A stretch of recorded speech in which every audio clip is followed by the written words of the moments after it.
Hello दोस्तों, क्या हाल है? दोस्तों हमने जो बिहार बीपीएससी की जो सीरीज़ स्टार्ट करी थी मेंस के लिए, उसमें हम ऑलरेडी अभी संथाल रिवोल्ट तक पहुंच चुके थे। इंडियन हिस्ट्री में जो हमारा हिस्ट्री कल्चर वाला पार्ट था वो हम पहले ही कर चुके थे, आर्ट एंड हिस्ट्री, जिसमें कि ऑब्वियसली 3 क्वेश्चन ही पूछे जाते हैं घुमा फिरा के। आपका पटना कलम, पाल आर्ट और मॉडर्न आर्ट, वो तीनों हम कर चुके हैं, ठीक है? संथाल रिवोल्ट पे हम पूरा कर चुके हैं, ये आएगा आपका बिरसा रिवोल्ट पे, ठीक है? तो स्टार्ट करते हैं। स्टार्ट करने से पहले अगर आपने इस चैनल को अभी तक सब्सक्राइब नहीं किया तो सब्सक्राइब कर लें, और जितना ज़्यादा से ज़्यादा हो सके लाइक शेयर करें ताकि दूसरों को भी इसका लाभ मिल सके। और नीचे हमारे डिस्क्रिप्शन में टेलीग्राम चैनल का लिंक भी दिया हुआ है, अगर आपको इसका पीडीएफ चाहिए तो ये आपको वहाँ से मिल जाएगा, ठीक है? ओके। सो बिरसा रिवोल्ट में देखिए मेनली ये 3 तरह से ही घुमा फिरा के पूछते हैं। पहला examine the characteristics of Birsa revolt, like characteristics वगैरह पूछ लेते हैं कि उसे क्या कैरेक्टरिस्टिक थे, ठीक है, उसकी क्या विशेषताएं थी। सेकेंडली के the underlying object of Birsa movement was internal purification and desire to remove the alien government, explain, ठीक है। और तीसरा इसी को घुमा फिरा के पूछ लेते हैं कि Birsa provided a new religious leadership to the tribal struggle against British, ठीक है। तो मतलब रिलीजियस वगैरह से रिलेटेड करके, के रिलीजन से रिलेट करके कि उन्होंने क्या बताया था बिरसा ने, कि मतलब रिलीजन से क्या वो करना चाह रहे थे। क्योंकि देखिए ये जो मूवमेंट था स्टार्टिंग में तो वो एक सुधार मूवमेंट ही था, ठीक है, समाज सुधार मूवमेंट। बट धीरे धीरे वो जो है जब उन्होंने देखा कि ब्रिटिशर्स क्या कर रहे हैं तो फिर उन्होंने जो है उसको एक स्वराज की तरफ मोड़ दिया, ठीक है। अच्छा, इसमें हम एक चीज़ और देखेंगे कि critic, right, critic of Birsa movement with special reference to its nature and the lesson it left on tribal administration, ठीक है। तो क्रिटिक पार्ट हम बाद में देखेंगे, इस वीडियो में हम इन 3 सब्जेक्ट्स पे बात करेंगे, ठीक है। स्टार्ट करते हैं। द मुंडा उलगुलान, ठीक है। द मुंडा उलगुलान, तो उलगुलान जो है वो मेनली देखिए रेबेलियन को कहते थे। उलगुलान से आपका आपने सुना होगा ग्रेट ट्यूमुल्ट, ठीक है, इसको भी कहते थे। ये ग्रेट ट्यूमुल्ट किसको, यही मुंडा रेबेलियन को कहते थे, ठीक है। ओके, तो वो भी आप यहाँ पे मेंशन कर सकते हैं, अदरवाइज बाद में मैंने इसे कंक्लूजन में मेंशन किया ही है। खैर, तो the Munda Ulgulan rebellion is one of the most prominent tribal revolts in the history of Indian independence, ठीक है। ये हम इंट्रोडक्शन लिख रहे हैं, तो इसमें हम मतलब बहुत ही देखिए एक चीज़ आपको ध्यान रखनी है मेंस का आंसर लिखते टाइम, कि आपको स्लोप स्लोप का बहुत ध्यान रखना है, ठीक है। स्लोप से ही आपको नीचे से ऊपर जाना है और ऊपर से नीचे आना है, ठीक है। तो नीचे से ऊपर कब जाना है, जब आप स्टार्ट कर रहे हैं, ठीक है। तो आपको बहुत ही स्लो धीरे धीरे धीरे ऊपर जाना है, और जब आप पीक पे पहुंच जाएंगे वो आपका बॉडी पार्ट में मेन होना चाहिए, और फिर उसके बाद जब आपका कंक्लूजन पार्ट आता है तो अगेन आपको स्लोप से नीचे आना है, ठीक है। एकदम से नहीं कि बल्कि लाइक एकदम से आपको जंप कर देना, ऐसा कुछ नहीं है। किसी भी टॉपिक इसमें जो है किसी भी पैराग्राफ से किसी भी पॉइंट से दूसरे पॉइंट में जंप करके नहीं पहुंचना, उसका एक रेफरेंस देते हुए मिलाते हुए पहुंचना है, ठीक है। ताकि एग्जामिनर को ये लगे कि हाँ, he is like giving is time on your answer, तो उसको भी कुछ सीखने के लिए मिले उसको। लाइक उसमें से सीखेंगे तो क्या, उनको सब पता ही होता है, but he needs to be like you know submerge into it, उसको लगे कि हाँ आंसर में वो घुल गया, ठीक है। उसको कुछ अलग से नहीं, लाइक एक बहती हुई पानी की धारा में आप कह लीजिए, ये जस्ट समझाने के लिए एक चीज़ है कि आपको उस तरीके से लिखना है, ठीक है। ओके, तो the Munda Ulgulan rebellion is one of the most prominent tribal revolts in the history of Indian independence, बिल्कुल शॉर्ट सीधा सेंटेंस लिखा है। Then independence under the leadership of Birsa Munda, ठीक है। The Munda tribe made a sharp revolt in 1899 to 1900, ठीक है। Like other tribal revolts it was completely violent movement, ठीक है, कम्प्लीटली वायलेंट मूवमेंट। ज़्यादातर ट्राइबल रिवोल्ट्स जो होते थे वो वायलेंट ही होते थे, ठीक है। बिल्कुल हथियार उठा के और जिस तरीके से वो इसको आगे ले जाते थे, ठीक है। उसमें कोई नॉन वायलेंस ऐसा कुछ नहीं होता था, गांधी जी वाला सिद्धांत ऐसा कुछ नहीं। वो सीधे लाइक लड़ना भिड़ना मरना ये करते थे, है ना। Okay, then Birsa started an Indian tribal revolt in the tribal belt of modern day Bihar and Jharkhand in the late 19th century during the British Raj, ठीक है। तो बिहार और झारखंड का पार्ट था। अभी हम देखेंगे, देखिए shaded part is Birsa revolt, ये पूरा पूरा शेडेड पार्ट जो है यहाँ तक ये बिरसा रिवोल्ट फैला हुआ था, ठीक है। छोटा नागपुर आप देखेंगे वो बीच में सर्कल टाइप है, ठीक है, तो वो आपका छोटा नागपुर एरिया है। इसको देखिए, ये जो डायग्राम मैंने नीचे बना दिया है थोड़ा छोटा हो गया, इसको आप यहाँ पे जो है यहाँ पे बीच में भी बना सकते हैं, बीच में नहीं, लाइक राइट साइड में थोड़ा सा करके पैराग्राफ के, तो वो ज़्यादा अच्छा दिखेगा, ठीक है। तो ये मैंने नीचे बना दिया है, इसको आप वहाँ पे भी बना सकते हैं। अच्छा, मैप बनाने में मैंने हमेशा कहा है कि अगर एक पर्टिकुलर पॉइंट को आपको दिखाना हो तो पूरे इंडिया के मैप को दिखाने से बेहतर है कि आप उस स्टेट को दिखाएं, उस जगह को, प्लस उसके आसपास से कुछ स्टेट को हल्का सा बॉर्डर लगाते हुए दिखा दें, ताकि उसको ये भी पता चल जाए कि हाँ you know the position of the state as well as the position of the जो चीज़ जिस चीज़ के लिए आप दिखाना चाह रहे हैं, रिवोल्ट या जो भी रिवोल्ट वगैरह का एरिया, ठीक है। तो इसमें हमने दिखाया है बिहार, बिहार से लगा हुआ ये नीचे झारखंड आ गया, झारखंड से इधर छत्तीसगढ़, यूपी, वेस्ट बंगाल ये सब भी लगा हुआ हो गया। हाँ, सिक्किम वगैरह लिखने की ज़रूरत नहीं, बहुत छोटी जगह, जितना भी मतलब मेनली बड़े बड़े स्टेट हैं लगे हुए उनको थोड़ा बहुत दिखा दिया, ताकि उसको बस अंदाज़ा हो जाए कि हाँ the map is at good, ठीक है, सही जगह पे है। वरना इसे आप सिर्फ बिहार और झारखंड भी बना के दिखाएंगे तो चलेगा, बट थोड़ा बहुत ये रिवोल्ट आगे भी गया है, तो इसलिए हमने पूरा दिखाया है shaded part.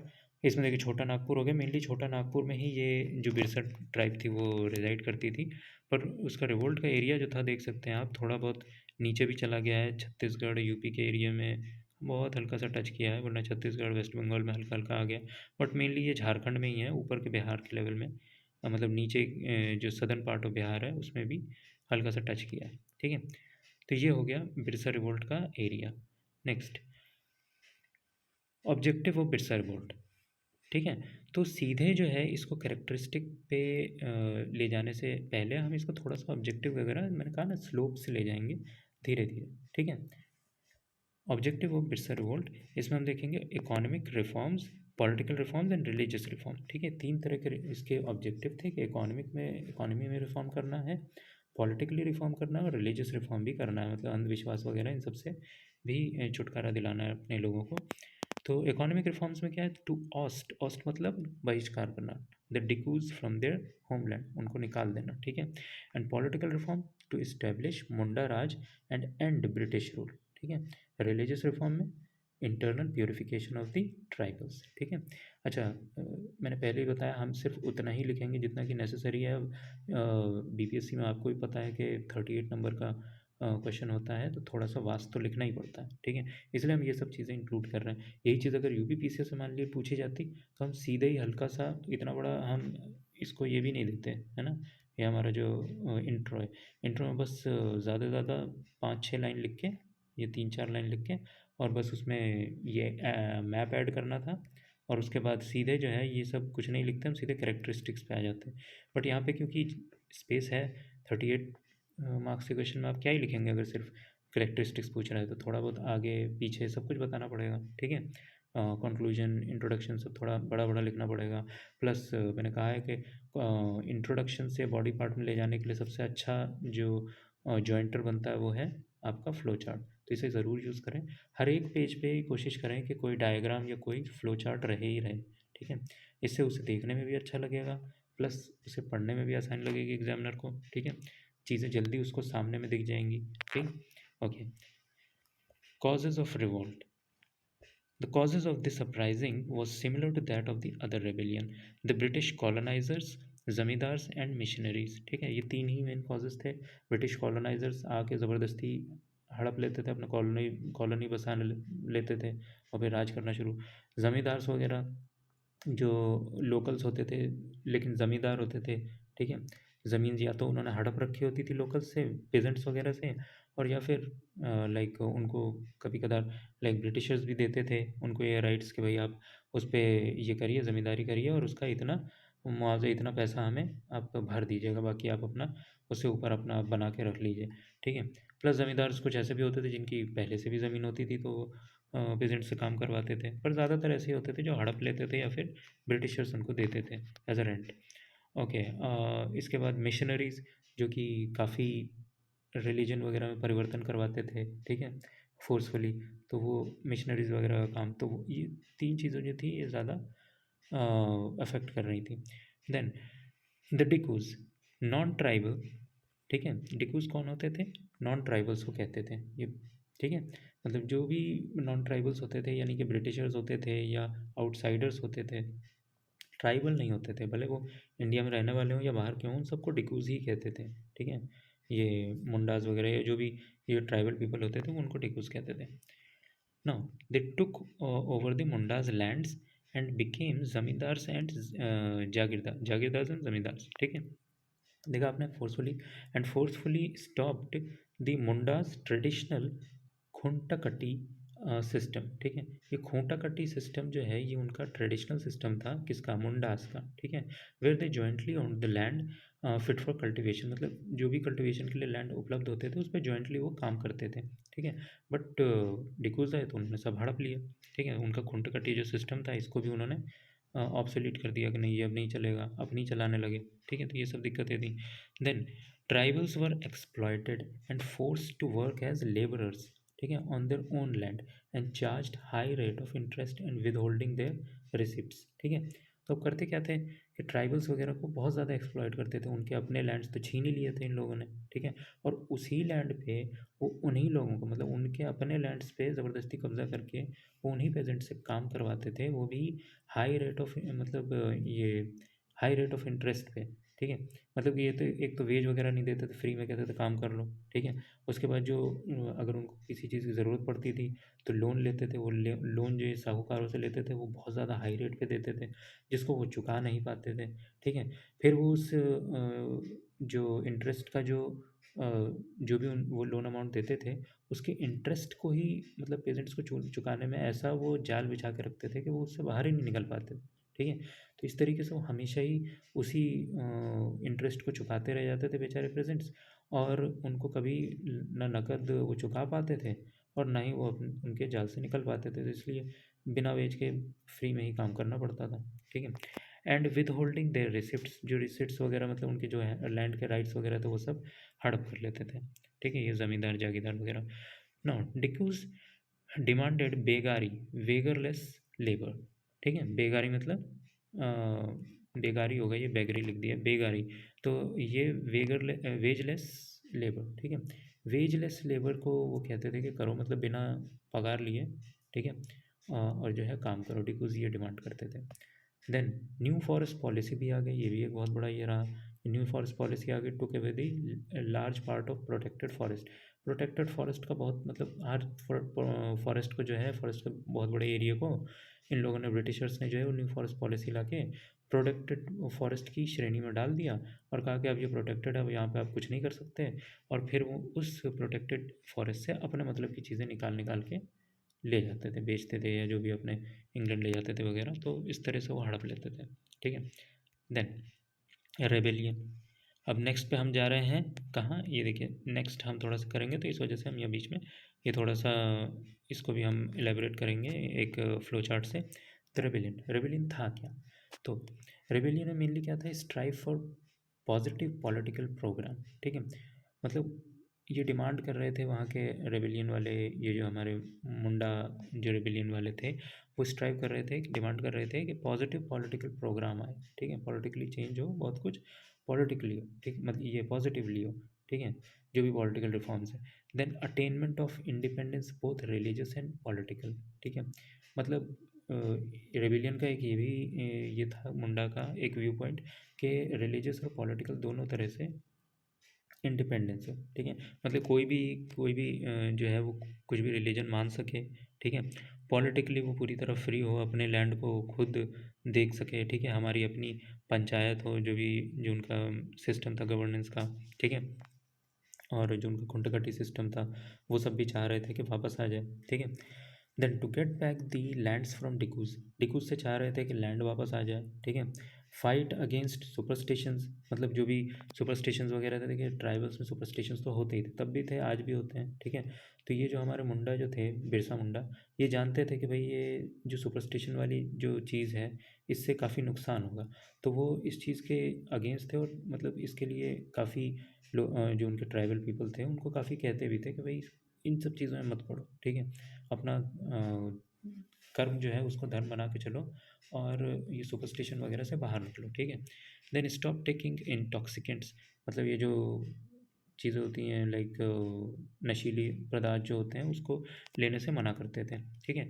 Then give up and animal sacrifice, animal sacrifice मत करो भाई, ठीक है। ये सब चीज़ें बेकार हैं, इनसे कुछ लाभ नहीं है, तो वो ये सब चीज़ें मना करते थे। Then wear the sacred thread, ठीक है। सेक्रेड थ्रेड वगैरह मतलब जो बांधते थे लाइक देवी देवताओं के लिए और ये सब, तो वो सब वो कहते थे कि भाई इन सब चीज़ों को मत करो, और जो है सुपरस्टिशंस को छोड़ो, और कर्म में विश्वास करो, ठीक है। बाकी अपना जो है भगवान वगैरह मानना, उसके लिए तो उनकी अलग फिलॉसफी है, वो तो फिलॉसफी में चले जाएंगे, बट मेनली उनके ये सारे जो है पॉइंट्स थे जो रिफॉर्म्स चाह रहे थे रिबेलियन के थ्रू, ठीक है। To retain the tribal tradition of worship worship in Sarna और सेक्रेड ग्रूव, ठीक है। ये मतलब ट्रेडिशनल वर्शिप वगैरह बैक कराना चाह रहे थे।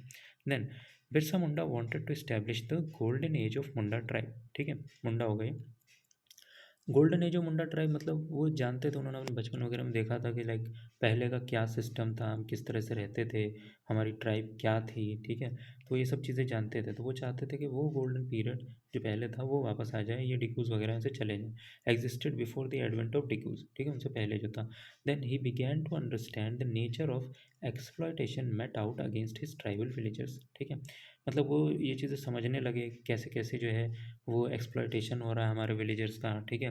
तो वो धीरे धीरे जो है ये जो हमारा ये जो इनका रिवोल्ट था, वो एक समाज सुधार रिवोल्ट से परिवर्तित होके बन गया क्या, रेबेलियन, ठीक है, मतलब रिवोल्ट बन गया, ठीक है। देन आपका जो है as a result he called upon the Mundas, ठीक है, to fight against all foreign elements and restore the pristine character, pristine character मतलब पहले वाला, ठीक है, pristine character which eventually turned the revivalist movement into a rebellion, ठीक है।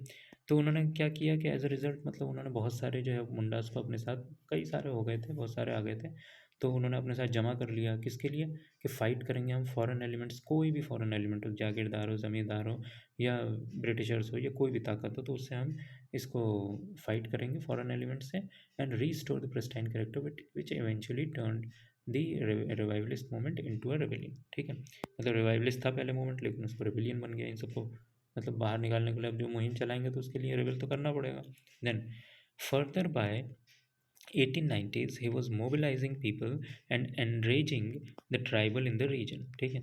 जो उस ट्राइबल में उस एरिया में जो ट्राइबल्स रहते थे उस रीजन में, उन सबको इंस्टिगेट करने लगे कि भाई आपको सहने की ज़रूरत नहीं है, आपको इनके खिलाफ जाना चाहिए, आवाज़ उठानी चाहिए वगैरह वगैरह। तो 1890 से करीब में वो इस तरह से काम करने लगे। इन 1894 ही डिक्लेयर्ड रिवोल्ट, 1894 तक उन्होंने रिवोल्ट डिक्लेयर कर दिया। लेकिन हाँ, अगर आपको ये पूछा जाए बिरसा मूवमेंट हुआ कब था, तो मेनली इसकी डेट जो है वो 1899 ही लिखी जाती है, ठीक है। अदरवाइज ऐसे अगर पीरियड पूछ ले तो वो 1894-5 से लेकर के 1900 तक जाता है, ठीक है। मगर मेन जो इसका अगर एग्जैक्ट डेट पूछेगा तो 1899, ठीक है। He declared revolt against British and the dikus and declared to create Munda Raj, ठीक है। उन्होंने कहा भाई इन सब के अगेंस्ट जो है हम रिवोल्ट करेंगे, और अपना खुद का मुंडा राज जो है पहले जैसा वो स्थापित करेंगे। Then fall of the revolt, ठीक है। अब हुआ क्या, हमने देख लिया कि भाई रिवोल्ट जो है वो कैसे कैसे राइज़ किया, ठीक है, प्लस उसका जो मेन कैरेक्टरिस्टिक था वो भी हमने देख लिया, ठीक है। अभी फॉल ऑफ रिवोल्ट करेंगे कि वो किस तरह से फॉल हुआ, ठीक है, मतलब क्या क्या उसकी जो है खामियां रही जिसकी वजह से वो मतलब ये हो गया, ठीक है, ख़त्म हो गया। Under the leadership of the villagers, attacked the police station, churches and government properties in 1899, ठीक है।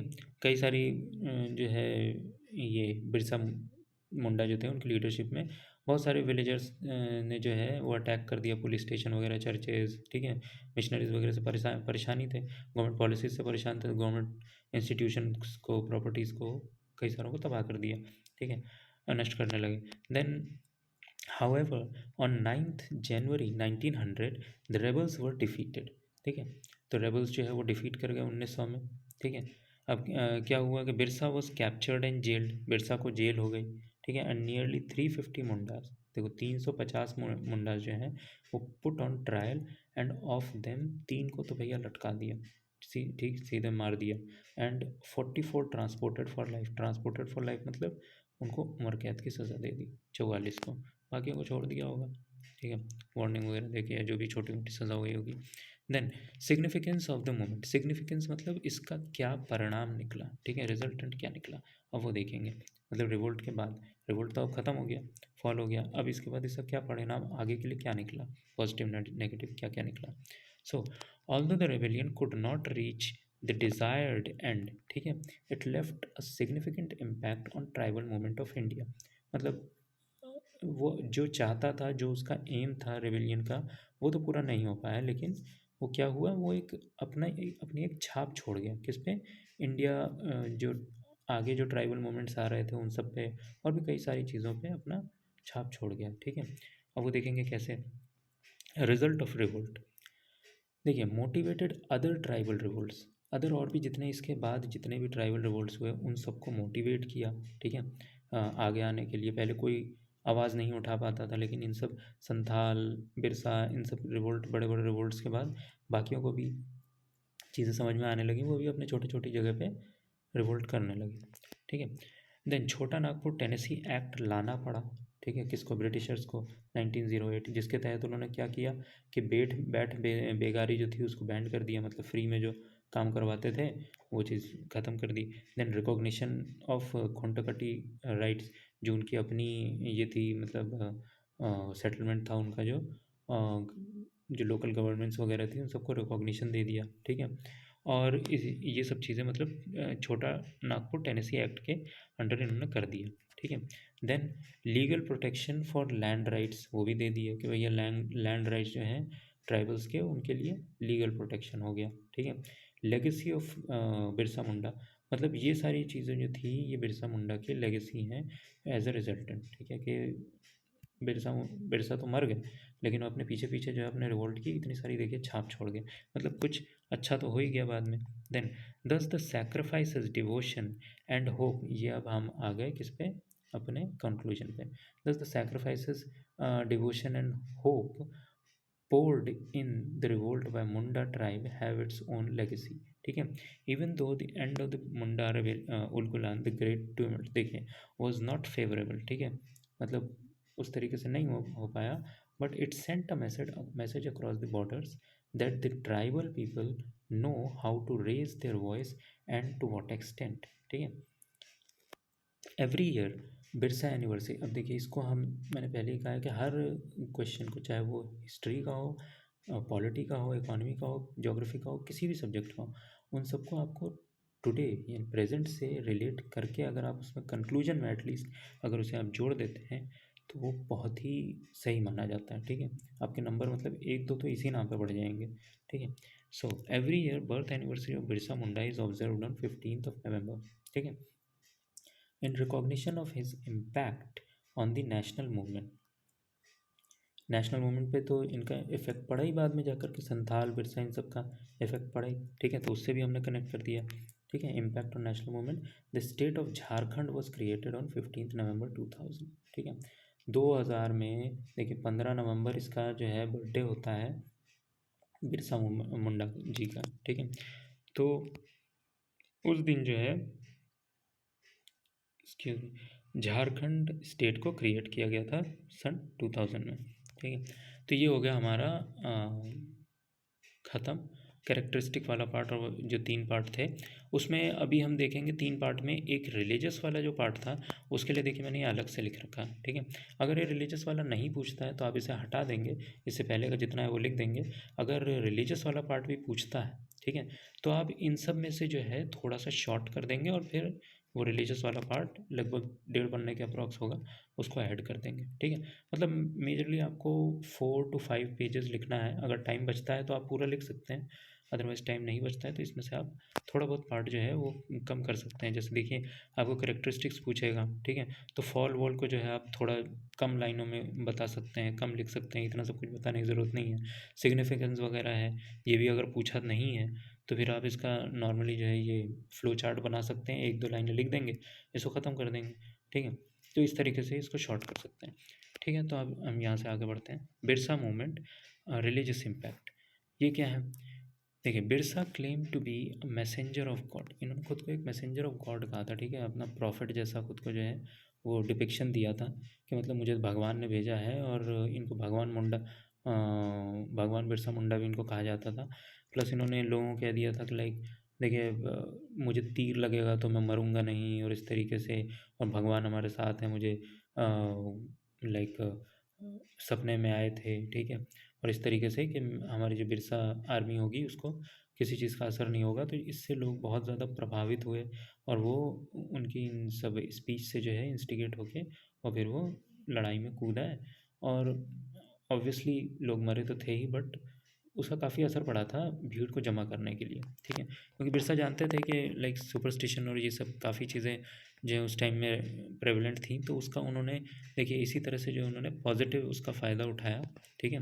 और जो है अपने जो उनका ये था मूवमेंट उसको आगे बढ़ाने में इसमें काफ़ी मदद मिली, ठीक है? तो बिरसा मूवमेंट ये हुआ, मैसेंजर ऑफ गॉड खुद को कहते थे। Then many converted from Christianity to Birsa sect, ठीक है? बिरसा सेक्ट में वापस आ गए। एक कई ऐसे थे जो नहीं थे उसमें, जैसे मोस्टली सरदार, ठीक है? वो उसमें नहीं थे लेकिन वो कन्वर्ट होके आ गए बिरसा सेक्ट में क्रिश्चियनिटी से। मेड मिशनरीज इन अनईजी पोजिशन, मतलब उन सबको जो है लगने लगा मिशनरीज़ वगैरह को, भाई ये तो बहुत ही ये हो रहा है कि भाई वो हमारे ही छीन के ले जा रहा है, हम मुश्किल से कन्वर्ट करा पा रहे हैं यहाँ पे अपीजमेंट दे दे के, और ये अपनी स्पीचेस से जो है लोगों को वापस ले जा रहा है, ठीक है? His simple system of offering was directed against the church which levied a tax, ठीक है? मतलब वो ज़बरदस्ती के टैक्स वगैरह और ये सब करते थे, तो उन सब चीज़ों को हटा करके अपना सिंपल सिस्टम ऑफ ऑफरिंग ले आए। तो इस वजह से जो है काफ़ी ज़्यादा प्रचलित होने लगे, ठीक है? बहुत इनकी फेमस हो गए काफ़ी, तो लोग कन्वर्ट होके आने लगे। Folk songs commemorate the tremendous impact of Birsa on his people, इनके लिए जो फोक लोग गान वगैरह जो लिखे गए बिरसास के लिए, बिरसा मुंडा जी के लिए और बिरसा रिवोल्ट के लिए, तो वो उससे भी काफ़ी इफ़ेक्ट पड़ा, लोग काफ़ी उसको लाइक पसंद करने लगे, सुनने लगे, अलग अलग जाके जगह पे वहाँ ये फोक सॉन्ग्स जो हैं दिखाए जाते थे। तो इस वजह से काफ़ी उससे प्रभावित हुए लोग और फिर रिवोल्ट में जो है जुड़ते गए। Then Munda Birsa Munda started to propagate the principle of Hindu religion, Hindu religions के जो प्रिंसिपल्स थे उनको इन्होंने जो है काफ़ी ये किया था, प्रोपोगेट किया था, ठीक है? कि भाई उसमें जो फ़िलासफ़ीज़ हैं ये ऑब्वियसली अच्छी बातें जो उसमें लिखी हुई थी वो सारी की सारी ये बाहर लाए, उसको और ज़्यादा इन्होंने प्रोपोगेट किया कि हाँ ये चीज़ें हैं अच्छी, लेकिन इनको अपनाना चाहिए, ठीक है? इस तरीके से वो उसको सामने लाए। Then advised converted tribals to pursue the original religious system, जो कन्वर्ट हो चुके थे ट्राइबल क्रिश्चियनिटी वगैरह में, चाहे फोर्स से हो या बिना फोर्स के हो, ठीक है? तो उन सबको इन्होंने जो कहा कि वापस अपने ओरिजिनल रिलीजियस सिस्टम में आ जाओ, उनको छोड़ दो, ठीक है? वो उन्होंने ऐसा जो है सही नहीं किया है, वो अपनी जगह सही नहीं है वगैरह जो भी है, अपना जो सिस्टम है उसको वापस अपनाओ, तो उसको काफ़ी इन्होंने अर्ज किया। Then he became a prophet figure and people started to sought his blessings, ठीक है? मतलब अपने आप को काफ़ी उस तरह से दिखा ही रहे थे। एक मूवमेंट जो था वो बहुत ही ज़्यादा रिलीजियस और इस तरीके से समाज सुधार मूवमेंट टाइप था, तो लोग इनको जो है प्रॉफिट फिगर मानने लगे और प्लस इनकी ब्लेसिंग्स के लिए वो आने लगे काफ़ी दूर दूर से। Then Birsa Munda advise the people to worship cow and protested cow slaughter, ठीक है? मतलब हिंदू रिलीजन से वैसे ही ये काफ़ी प्रभावित थे, तो उससे उन्होंने ये चीज़ बाहर निकाली कि वर्शिप काओ को वर्शिप करो, प्रोटेस्ट करो, मतलब काउ स्लॉटर के अगेंस्ट, ठीक है? तो ये सब चीज़ें जो हैं वो बाहर लेके आए। देन यहाँ पे हमने देखिए एक छोटा सा ये डायग्राम भी बनाया है, ठीक है? तो इसको आप बिल्कुल इंक्लूड कर सकते हैं, अच्छा रहेगा ताकि उसको एग्जामिनर को जो है सामने में दिखे, ठीक है? रिलीजियस इम्पैक्ट ऑफ देखिए फोक सॉन्ग, वही चीज़ें हैं जो ऊपर लिखी हुई हैं, बस उसको एक आपके फॉर्म दे दिया है हमने एक चार्ट में, ठीक है, इस तरीके से। तो मैसेंजर ऑफ गॉड बिरसा, ठीक है, बिरसा जो है अपने आप को मैसेंजर ऑफ गॉड कहते थे, वो चीज़। Religious conversion from Christianity to Birsa sect, Hindu religion propagation, ठीक है, बैक टू ट्रेडिशनल वैल्यूज़, वापस आओ, प्रोटेस्टेड क्या, काउ स्लॉटर, उसको प्रोटेस्ट करते थे, ठीक है। Then simple system of offering इनका था, तो इस वजह से काफ़ी लोग वापस आते थे। तो ये सारी चीज़ें जो है रिलीजियस इम्पैक्ट, इनके जो मूवमेंट जो था उसमें ये सारी चीज़ें रिलीजियस इम्पैक्ट करती थी, ठीक है, रिलीजियसली इम्पैक्ट किया इनके मूवमेंट को। तो यहाँ पे हमारा एंड होता है बिरसा मूवमेंट। और क्रिटिक वाला जो है वो हम कभी बाद में कर लेंगे उसको, बट मेनली देखिए ये इन्हीं 3 क्वेश्चन से जो है घुमा फिरा के ज़्यादा पूछता है, मेनली कैरेक्टरिस्टिक्स ही पूछता है, ठीक है। तो नीचे जो हमने लिखे हैं वो बिल्कुल आपको टू द पॉइंट आंसर हमने दिया है, इससे ज़्यादा कम की कोई गुंजाइश नहीं, कोई उम्मीद नहीं है, बेस्ट टू बेस्ट आंसर है। इतना अगर आप इस तरीके से लिख के आते हैं साफ साफ और बिल्कुल डायग्राम वगैरह और फ्लो चार्ट वगैरह बना के, तो obviously I don't think so कि इस वजह से आपके नंबर कटने चाहिए कि आपका मटेरियल कम है या फिर उसमें कोई चीज़ एक्स्ट्रा ऐसी ऐड हो सकती थी, ठीक है। मतलब ऑब्वियसली आंसर तो अच्छे से अच्छा लिखा ही जा सकता है, ठीक है, बट ये एक मॉडल आंसर के रूप में आप बिल्कुल ले सकते हैं, ठीक है। तो जितना हो सके सब्सक्राइब करिए, शेयर करिए, लाइक करिए, ठीक है। चैनल को सब्सक्राइब कर लीजिए, टेलीग्राम लिंक पे ज़रूर जाइए इसका PDF लेने के लिए। प्लस मिलते हैं फिर किसी और वीडियो में आगे। Thank you.